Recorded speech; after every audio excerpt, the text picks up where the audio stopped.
लेकिन जैसे जैसे दिल्ली बढ़ती गई वैसे वैसे लोगों की नज़र इस खाली दिखने वाली ज़मीन पर पड़ने लगी। लोगों को लगा यहाँ ज़मीन खाली पड़ी है, मकान बना लेते हैं।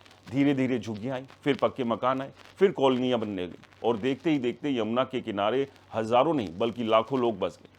डीडीए के मास्टर प्लान 2001 और फिर मास्टर प्लान 2021 में भी यमुना फ्लड प्लेन को संरक्षित रखने की बात दोहराई गई, लेकिन ज़मीन पर वास्तविकता कुछ और ही थी। आबादी बढ़ रही थी, दिल्ली फैल रही थी और फ्लड प्लेन पर कंस्ट्रक्शन बढ़ रहा था। अब सवाल उठता है कि अचानक इतना बड़ा विवाद क्यों खड़ा हो गया। इसकी वजह हाल की न्यायिक और प्रशासनिक कार्रवाई। कई मीडिया रिपोर्ट्स के अनुसार दिल्ली का ओजोन यमुना नदी के वजीराबाद से लेकर ओखला तक फैले फ्लड प्लेन इलाके को कवर करता है।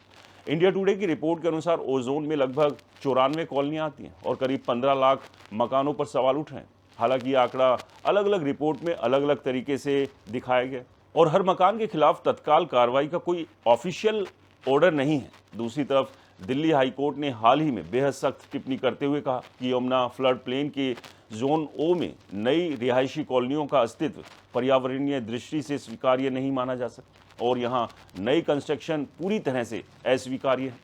अदालत के समक्ष पेश जानकारी के अनुसार जोन ओ की 91 इलीगल कॉलोनियों में लगभग 5 से 6 लाख लोग रहते हैं और करीब 1 लाख मकान मौजूद है।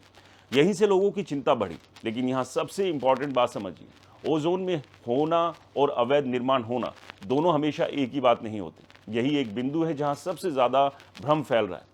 सोशल मीडिया पर ऐसा माहौल बनाया जा रहा है कि जैसे कल सुबह उठते ही 15 लाख मकान गिर जाएंगे, जबकि स्थिति इससे कहीं ज़्यादा मुश्किल है।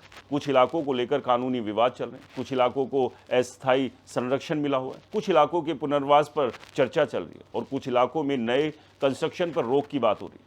इसलिए हर मकान के बारे में एक जैसा निष्कर्ष निकालना गलत होगा। लेकिन इतना ज़रूर है कि दिल्ली प्रशासन, डीडीए, एनजीटी और हाई कोर्ट अब यमुना फ्लड प्लेन को लेकर पहले से कहीं ज़्यादा सख्त नजर आ रहे हैं। इसकी एक बड़ी वजह 2023-2025 में आई बाढ़ भी है।